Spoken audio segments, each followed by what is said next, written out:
Hey, what's going on? It's Derek with Make That Make Sense. And today I'm going to talk about why I left the United States of America to come live here in Brazil. I've been here in Rio de Janeiro for about a little over 7 years. I think July was 7 years for me.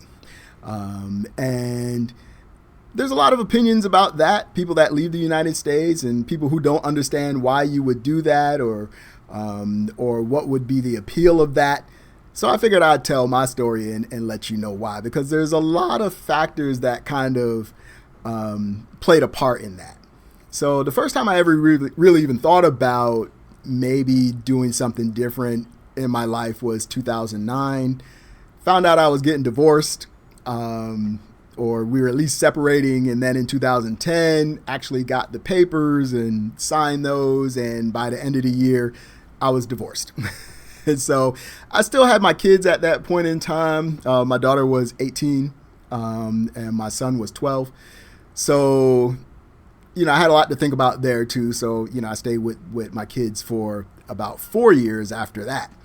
My daughter kind of went off and did her thing. My son ended up living with his mom. And so I really was kind of thinking, what am I going to do with my life from this point forward? At that point, I was like 38 years old, I believe. And so I just looked at it and I was like, you know what? Even if I live a long time, a nice long life, 70 some odd years, I could basically live every single day that I've lived since my existence again. And what do I want that to look like? Wasn't unhappy with the first half of my life. Being, into sports and all that kind of stuff. And, I had some other things in there, that I didn't like as much, that took a lot of my time. But, I got the ability to write the pages of this book the way that I want to write it.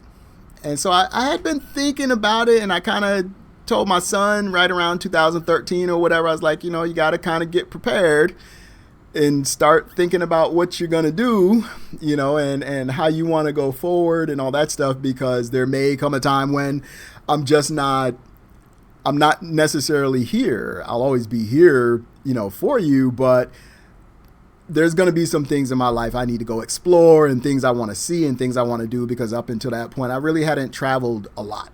Traveled in the United States a bunch. I've been to a lot of states in the United States.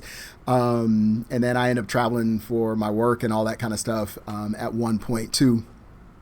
And but I'd never really been outside of the States, just traveling purposes, right? So I knew that was on my agenda. I was like, I got to get out and see some of the world.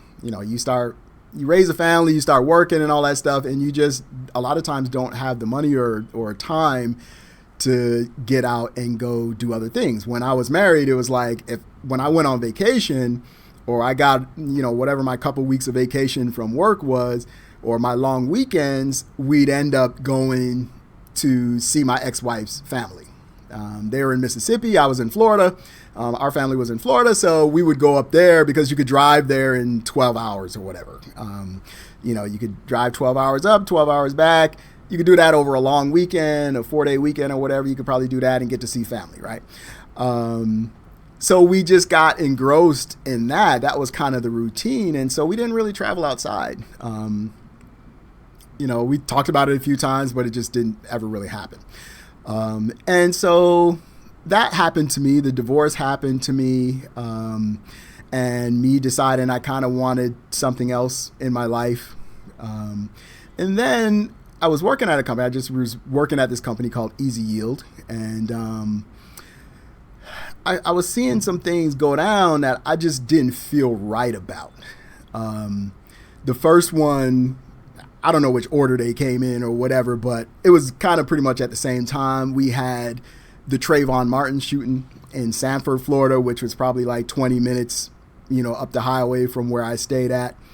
That occurred, and I watched how that whole thing went down, and the whole thing with George Zimmerman and all of that. And I had a son around the age of Trayvon at that time. And actually, my son had actually went through a situation with the police or whatever one night that kind of scared me a little bit because I was like, wow, like I didn't know, he was even out, and he could have ended up in a situation where it could have been a shooting by police, So I watched the whole Trayvon Martin thing and I watched kind of how they handled that, and it just didn't sit right with me. It just didn't make sense to me. I'm like, we're seeing the facts of the case, and there are people that are like cheering for the fact that he was dead. And I'm like, this is a kid, man. This is a kid. I forget how old he was, but he was living in his parents' house. He's a teenager. And yeah, can teenagers do things, sometimes that are not the best things? Sure, they're going to make judgment calls that might not be the right thing to do or whatever. But in this situation, that was not that. Okay, this guy flat out chased him down and confronted him, and because he knew that he had a weapon, and it didn't matter what he did as long as he could get that weapon out and use it. And I think that's, from my perspective, that's what occurred. And Trayvon was at a disadvantage from the beginning because, number one, the guy's calling the police on him in his own neighborhood. He wasn't doing anything. He's walking home from the store, right? So he's at a disadvantage already. He's a young black kid. He's by himself. He's got to make a judgment call on what to do. And if, someone's chasing you, then that's a problem. Because at one point you hear in the phone call to 911, George Zimmerman's like, he's running. And then you hear George Zimmerman running, and the guy on the 911's like, hey, are you following him? And he's like, yeah. He's like, don't do that. He told him not to follow him or whatever. Just let the police handle it. But he did it anyway. So if Trayvon was running and George was walking, then Trayvon would have gotten far enough away from him where he would have never had an encounter with him. But he kind of chased him down. And then, of course, an altercation is going to ensue. Now, it's dark. You got somebody chasing you down. You don't know who this person is. Somebody's chasing you down. What are you going to do? You're going to try to defend yourself, or you don't know what's going on or whatever.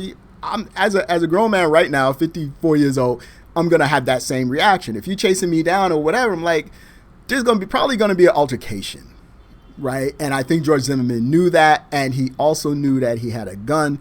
So he knew that whatever the situation this is, he had something else that, would decide the fate of both of them, right? There was no reason for him to do that. He's not law enforcement. He's not security or anything like that. So he took that young man's life over nothing. So I lived 20 minutes away from there, and having a son around that age, I'm thinking like, okay, this is not good. And I watched how people treated that situation, and they just kind of, it's like they reveled in it in a certain way. They were just so happy that Trayvon Martin was dead. Like, you don't know this guy. You don't know him. You didn't go to school with him. You never broke bread with his family. You don't know anything about him. Why are you so happy that this boy is dead?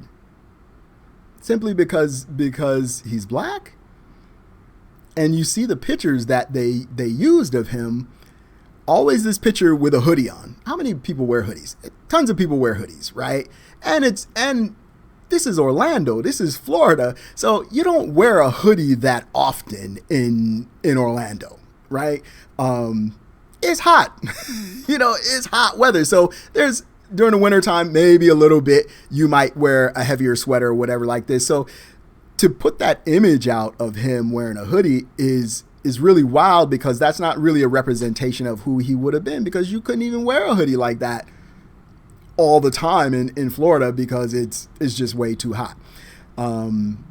So they tried to make it look like he was a thug, and he was unruly or some bad kid, when a grown man chased him down with a weapon. We don't know if he pulled that weapon out and Trayvon saw the weapon, and that's why he decided to kind of fight the guy because the guy had the weapon out. We don't know that. We don't know what happened in that situation. So, or, maybe decided like, hey, I don't know who this is. This guy could be trying to grab me or do whatever with me. I don't know who this is. So yeah, there was an altercation there, but he didn't deserve to die for walking in the neighborhood. He hadn't committed any crime, right? He didn't break in anybody's house. Even if there was a break-in for every day 3 weeks prior, you still don't know that this is the person that's doing it. And even if it was, you still call the police and allow them to handle it. You don't go confront the person. Now, nowadays, they kind of be confronting people. These people walking up to people and being aggressive to people and getting in their face. And that's probably not the thing that you should do. We see a lot of that now. And I'm like, why are you walking into danger and talking to the police and saying, oh, I'm threatened by this person, but you're advancing on this person? That's crazy to me. If you're really threatened, you would be running away. The way I look at it is like this. If it was like a pit bull or a dog or something, you wouldn't be advancing on it. You would be trying to put distance between yourself and the threat. So they're not threatened. These people are calling the police and all that kind of stuff, saying they threatened or they're doing this or whatever, and they're always walking towards what they're calling the danger. So it's like the other person is more threatened because it's like, why are you getting in my space? Like, why are you closing the distance between me and you? So I had that situation, right?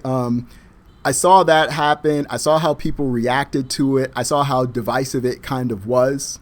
At that point, Obama was the president, and he's like, Trayvon could have been his son, and it could have been, right? I mean, why is that a divisive thing to say? If he had a son, he would probably be maybe his complexion, or maybe he'd be a black kid. Obama's black, right? So there's no problem with him saying that, but they made a big deal out of that.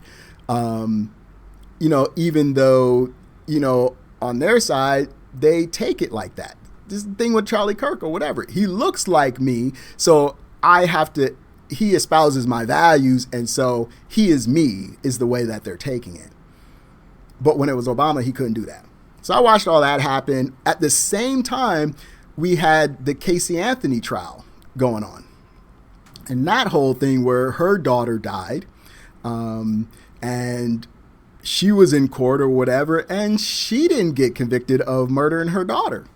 With all that evidence and all the craziness that was going on or whatever, with their neighborhood and their house and all that stuff, and her lying on the nanny lady and all that type of stuff, she didn't get convicted either. So that just didn't sit right with me. And then we had, forgive me if I get the times wrong or whatever, but this is what I think in my mind here or whatever. I'm not going to go look up the dates and all that kind of stuff. But I just remember it being, I think it was Eric Garner. I believe he was the one that was selling the loose cigarettes or something in New York or somewhere, wherever he was, selling the loose cigarettes, and the police killed him. So I remember that happening. And then I remember the Sandra Bland situation where she gets pulled over by the police. She goes to the police station. She's taken to the police station, and then she ends up dead. Which is crazy, So, and I don't think we ever really got the answer to that. So I saw Trayvon Martin. We had the whole thing with Casey Anthony. We had this Eric Garner situation. We had this Sandra Bland situation. And I don't remember, maybe it was, I want to say it was Philando Castile, the guy who was working at the schools or whatever like that. I don't know if he was something in the lunchroom, or he did something with kids and the food and all that stuff. And he told the police officer that he had a weapon in the car, which he had a license for, and the police officer shot him. So I think those were the things that kind of made me start to think about, whoa, something ain't right here. Something doesn't feel right. It's like something smells rotten. You ever just, have something spoiling or something, or something that you smell and you like, I got to find that smell. Something ain't right. I got to find this or whatever and throw it out. Like something's wrong, and that's the way it just felt to me. It felt like they were using the actual life and death of people to divide people into two groups. And I saw this major division. It probably started back when OJ was convicted or whatever. Because I was working in a corporate environment then too, and I could, and the division there was crazy. So it probably started back then, but it just seemed like it was like thing after thing after thing that kept occurring. People kept dying. And there was this applause from a certain subset of people who were happy that this was happening. They weren't concerned at all that people were losing their lives or people were dying. It's like they didn't have any compassion for people they didn't know that passed away. Even like, what was it? There was the lady who, I don't think she was from the US. I think she was just visiting or whatever. And I think she walked up to a police car in an alley. She walked up to a police car asking for help, and he shot her through the door or something. And she ended up dying. So, just continuously seeing these things in the news and seeing the way that people reacted to it, I felt like they were, one, desensitizing us to state-sanctioned murder. So there's a thing that happens when it happens enough, it just becomes routine. Kind of like school shootings, right? You would think that with what we saw over the last couple of weeks with this thing with Charlie Kirk and people just losing their mind about Charlie Kirk, you would think that it would be the same for kids in school. You would think that would be the second story of the day, considering that almost at the same time, a school shooting was occurring and 3 kids died, right? Or at least were injured. I don't know exactly the numbers, but I thought I heard that 3 kids died, and I saw something this morning saying that a couple of the kids were in stable condition and they're getting better, which is a good news. You would think that would be the story of the day, or any time that happens, that would be front and center, and we'd be mourning that, and we'd be compassionate about that, and we'd be sympathetic for that, to the situation, and have that empathy, that feeling for those kids of all things. Kids are innocent. They didn't do anything to anybody. So you would think that you would have that kind of compassion just as a nation. The U.S. they keep saying, oh, we're Christian. But they don't blink an eye when kids get killed in school. Where is just even the humanity in that? Forget the Christianity in it. Where's the humanity in that? That you don't care that kids are being killed in school. And they bring out all these other arguments and stuff like that. They want their guns more than they want kids to have the ability to go to school without being shot. And to me, that's crazy. If I could give up whatever possession I have, and that means that kids are going to be safer, I'm probably going to just have to sacrifice that possession. Now, I get it. There's the Second Amendment and what that's for and all that type of thing, but we got a problem. Now, I don't know what the answer is to that. I'm not saying taking away guns is the answer to that, but we need to at least put some speed bumps in place or whatever, and be teaching people compassion and empathy and the feeling of how terrible that is for a family to go through, for a child to be that, traumatized and have to go back to the same school building. We got to have some type of give there. We don't have to take away, maybe you're right, but we have to get you to think about, this is what's happening, and we need to discourage other people from doing this. Maybe it's stiffer penalties when you do. Maybe it's a no questions asked death penalty. You kill a kid in school, you're gone. People might think about it a little bit. Some of them just not gonna, because they're just hell bent on what they're gonna do. But I feel like people might think about it differently, if they have more consequences for it. And if it doesn't take so long to do that. I get the judicial system and all that kind of stuff, and you got to have appeals and all that kind of stuff or whatever, but some level this has got to be handled, right? It's got to be handled. Remove those people from society, so these are things that made me feel like something is wrong in the United States. The way we're doing things, it don't feel right. It don't feel like we care about one another, or we care about the next person to a level that if they're dead, we don't care. Even our kids, they don't care. And that's wild to me. And so in my mind, I was like, maybe this is not the place for me to be. And so I was in the United States. I finished out Barack Obama's terms in the U.S. or whatever. And then, of course, Trump became president, and I was there for a little while he was in his first term. But I could see things occurring. And between the time of me, seeing all of this stuff with Trayvon Martin and Casey Anthony and all that stuff, and then the other deaths, unarmed murders of black people by law enforcement, there was so much other stuff that was happening in between. We had the whole Colin Kaepernick thing, right? Where he took a knee. And that was too political for the NFL. It was way too political for the NFL, right? And now you're watching them take a figure that they say is a political figure and doing moments of silence. So politics can be in the NFL, apparently. It can be in the NFL. So somebody can't ask for change. Somebody can't say, hey, listen, you're not listening to us, so I'm going to silently protest.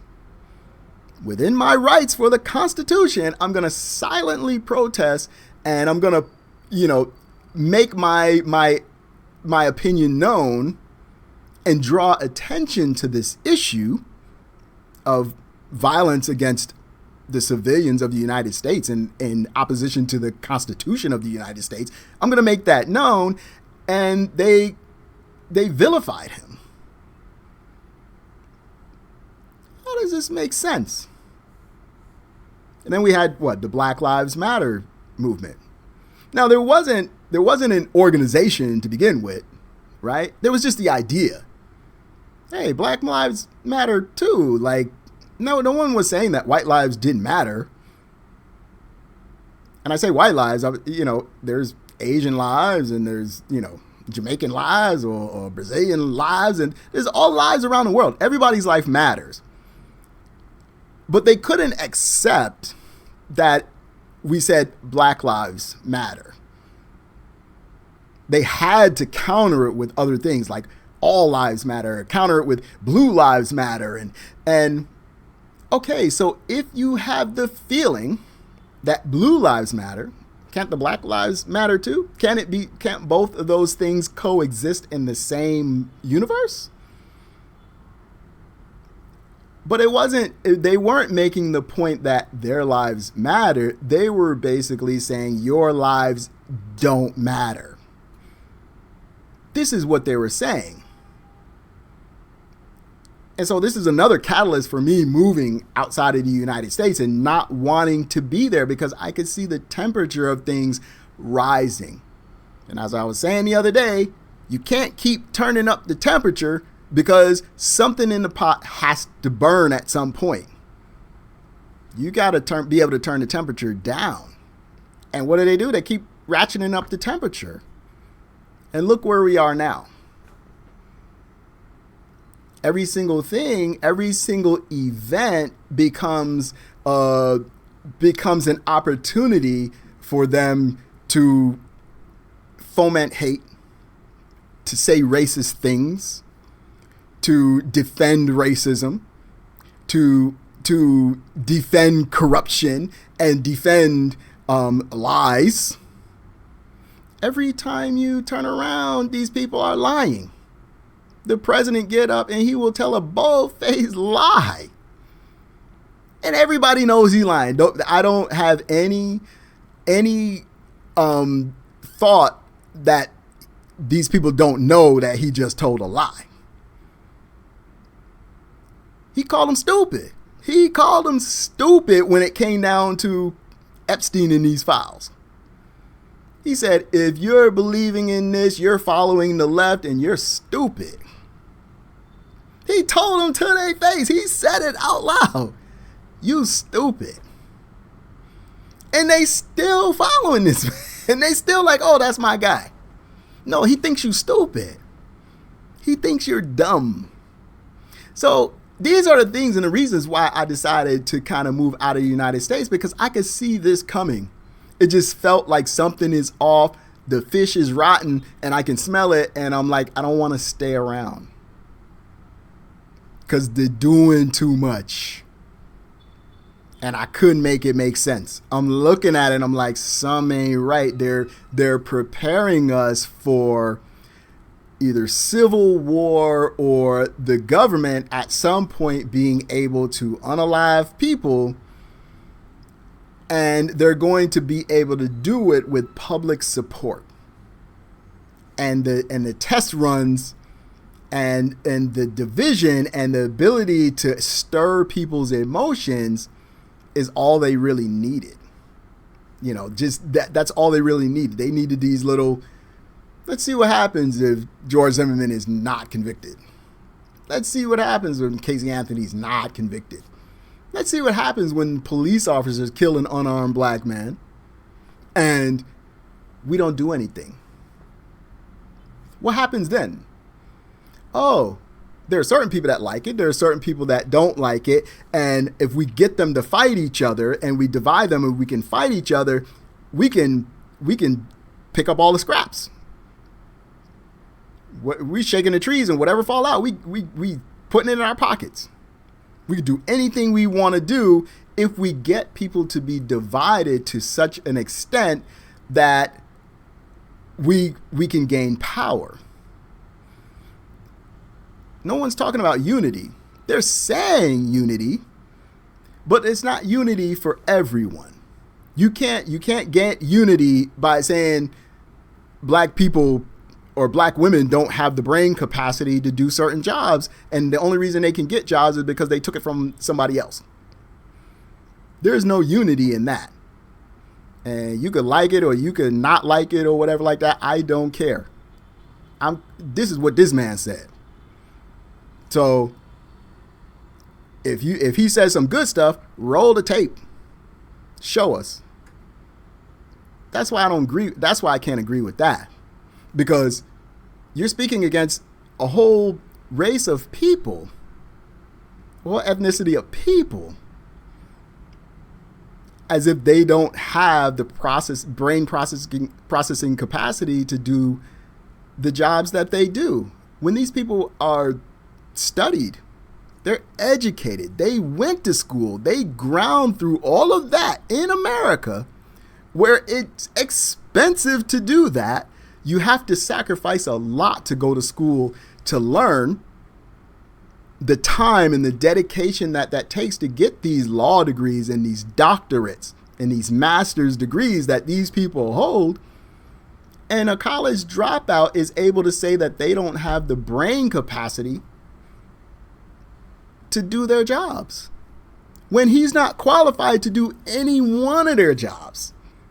He couldn't submit his resume and be on a team that they worked on at all. He would struggle to be on any of their teams. He didn't have the brain capacity to do it. The only brain capacity he had was to be able to rile up emotions of people by the horrible things that he said. Now, I don't know a lot about the guy because I don't pay attention to when those type of people speak a lot, because that's negativity and I don't like that energy. I just don't like the energy of that. So I'm not participating in that. So, but I can't ignore his words. And so for me, I'm like, listen, I've asked people, I'm like, show us the clips where, okay, he's not racist. So if he's criticizing black people, then obviously white people would have something to be criticized about, right?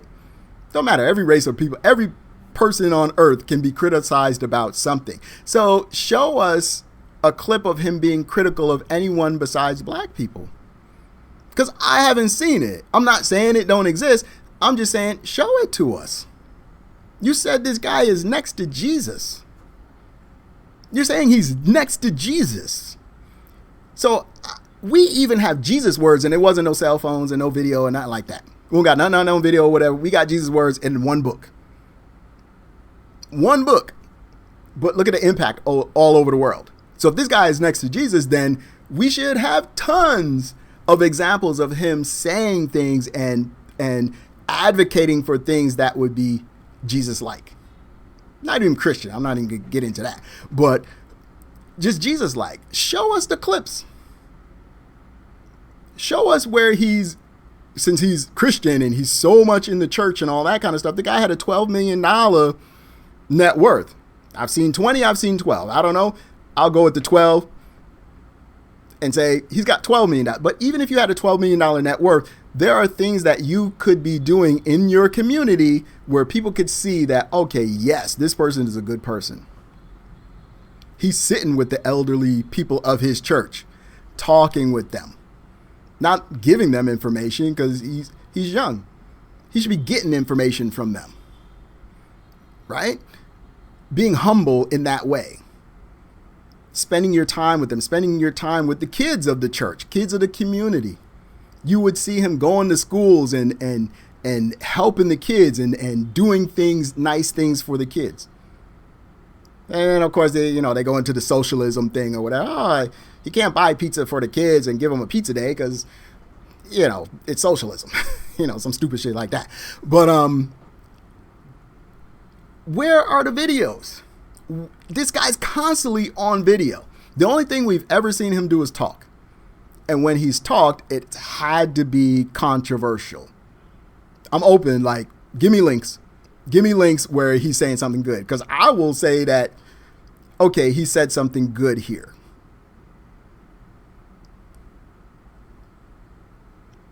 I'm not a big Bible person, but the Bible says the day of death is better than the day of birth. Why? Because at the day of birth, nobody knows what you're going to do. But at the day of your death, everybody knows what you've done.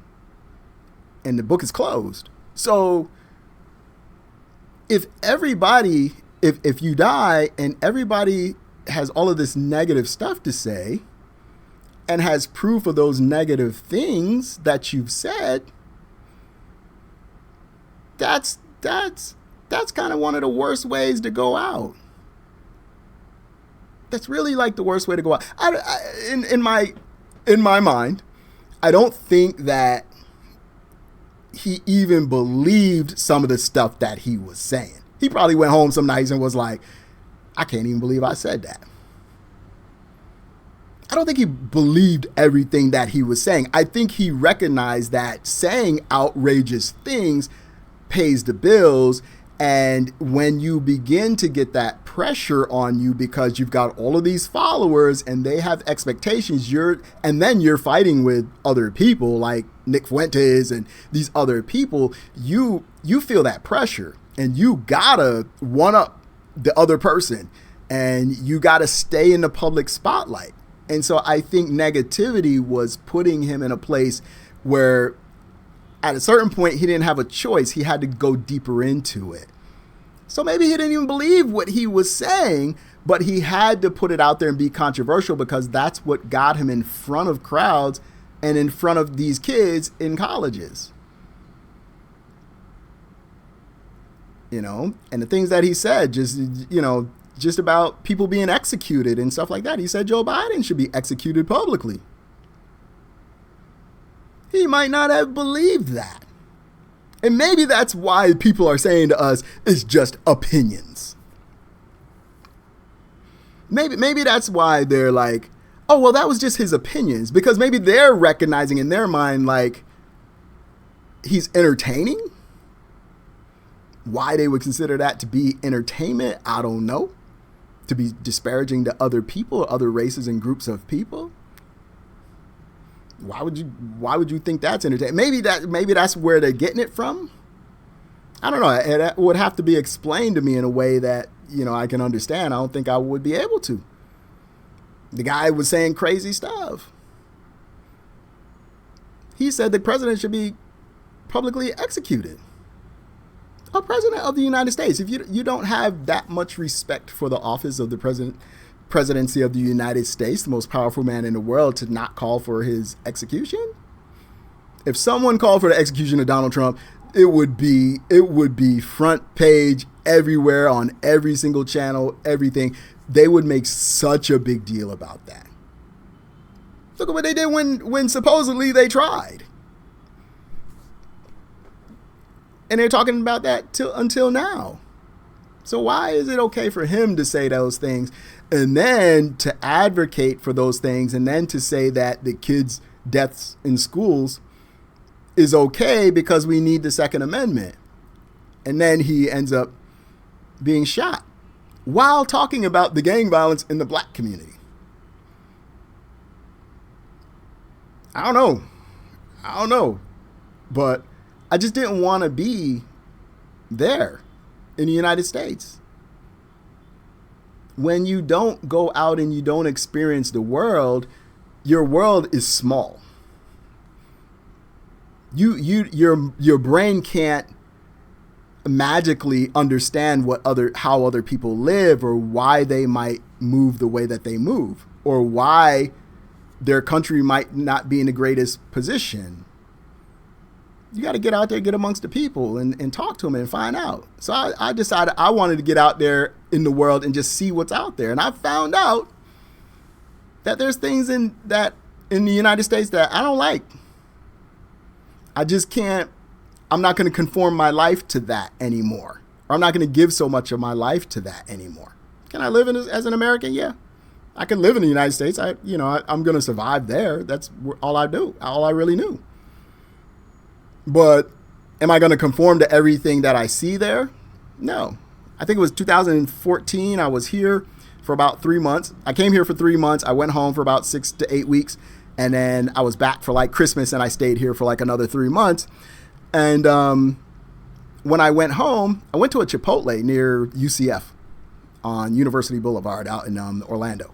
And nothing but college students in there. And when I got in there, all I heard was negative talk. Now imagine me, I hadn't heard English for 3 months. Not heard almost any English for 3 months.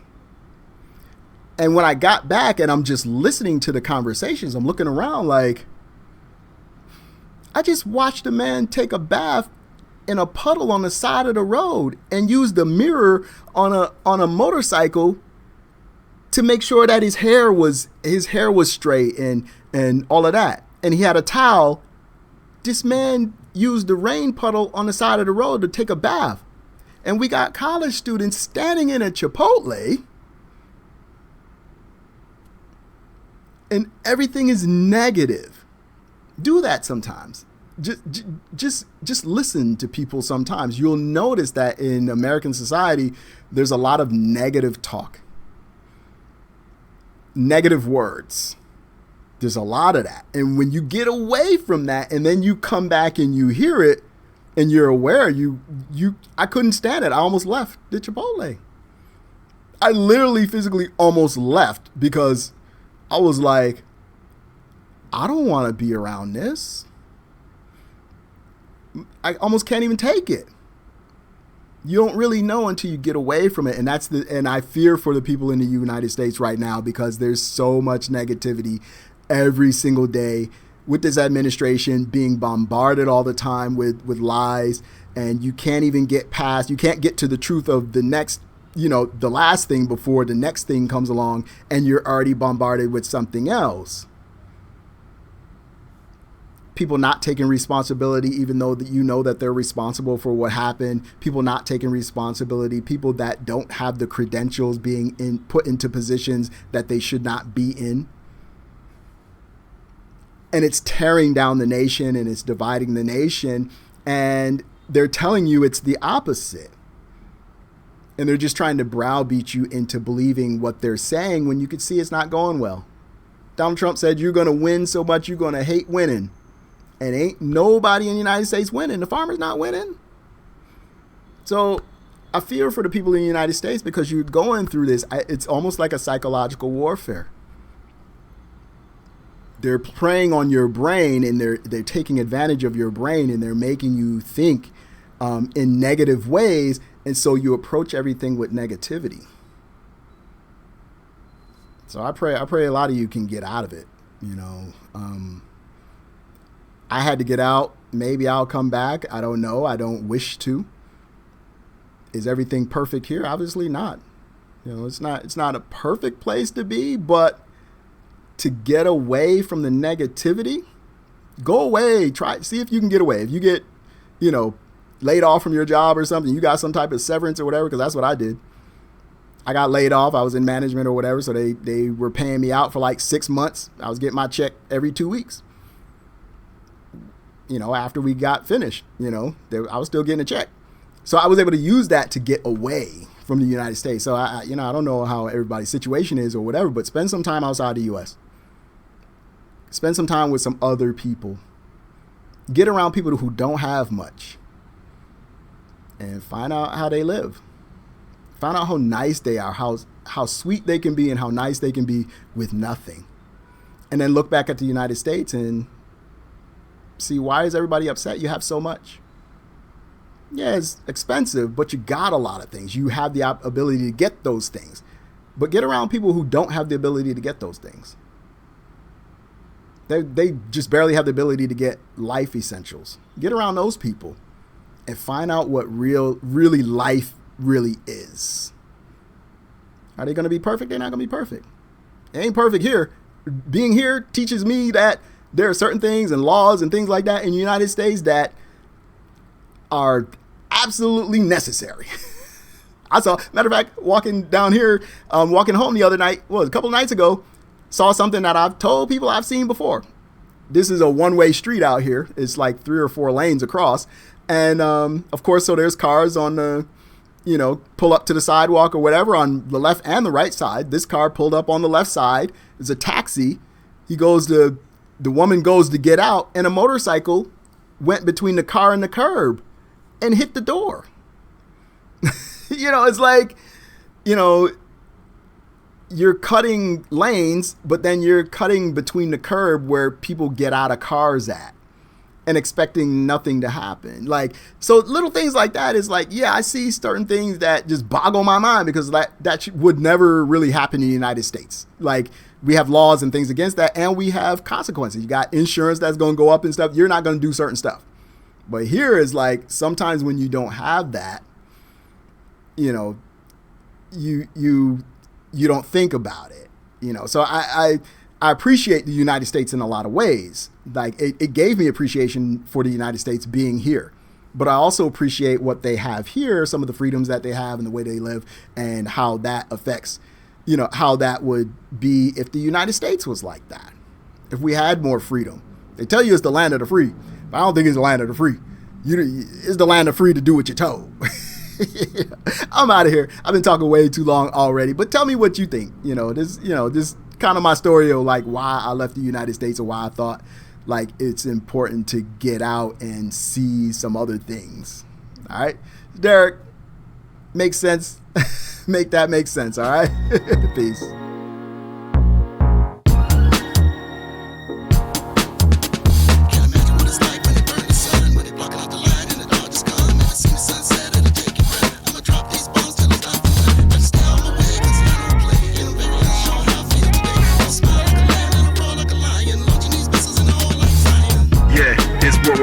Everybody else down on the block but me. I'm in the sky, rise high, living comfortably. Cause somebody gotta live and report what they see. In the land of milk and honey, man, you wanna be the bear, but you gotta ignore the fear and Goldilocks stare. Walk with a big stick, pretend you care. And when they see you coming, niggas running everywhere. I think the angel of the earth, cause it's dangerous deep. One day we gonna learn that freedom is not free. Don't waste your time, one day you gonna see. The fruit can't grow without the roots of the tree. Starve if it's true. And light to no good, but it's literal. You could die without food. Music sound whack, perform the crowd boo. Promoter shook his head like goddamn dude. You only had one job and you messed it up. You would've got got paid, should've blessed it up. Now get out my face before I rock it fitted. This is World War III, everybody can get it, yeah. Imagine what it's like when they burn the sun, when they blocking out the light and the dark is come. Never seen the sunset, it'll take your breath. I'ma drop these bombs till there's nothing left. Better stay out my way, cause I don't play. And I'm very unsure how I feel today. Y'all smile like a lamb and I roar like a lion, launching these missiles in the hole like Zion. My tongue is too sharp, but the pen got the powers. Gentlemen bucking with the switch from the towers. 7 foot tall, niggas prone to brawl. When you up that thing, they ain't with it at all. Man, he serving knockoffs, it ain't really official. The logo is the same, but the product artificial. On free and the system wanna enslave me. Take everything I own and give it back to me. Trickle down now, I need a whole enchilada. Got a right to resist, pump your fist in the fire. I'm prone to conflict, that's why I came. Steph is dope, need to change your name to Steph is a whole, cause Steph is lame. Artillery ready, we is not the same. I could probably drone on, tell you out the frame. Man, listen, it's always fake shit that be shiny and glistening. Can't imagine what it's like when they burn the sun, when they blocking out the light and the dark is come. Never seen the sunset, it'll take your breath. I'ma drop these bombs till there's nothing left. Better stay out my way, cause I don't play. And I'm very unsure how I feel today. Y'all smile like a lamb and I roar like a lion, launching these missiles in the hole like Zion. But you never can feed the poor. I always got money for war, but you never can feed the poor. I always got money for war, but you never can feed the poor. I always got money for war, but you never can feed the poor. I always got money for war, but you never can feed the poor. I always got money for war, but you never can feed the poor. I always got money for war, but you never can feed the poor. I always got money for war, but you never can feed the poor.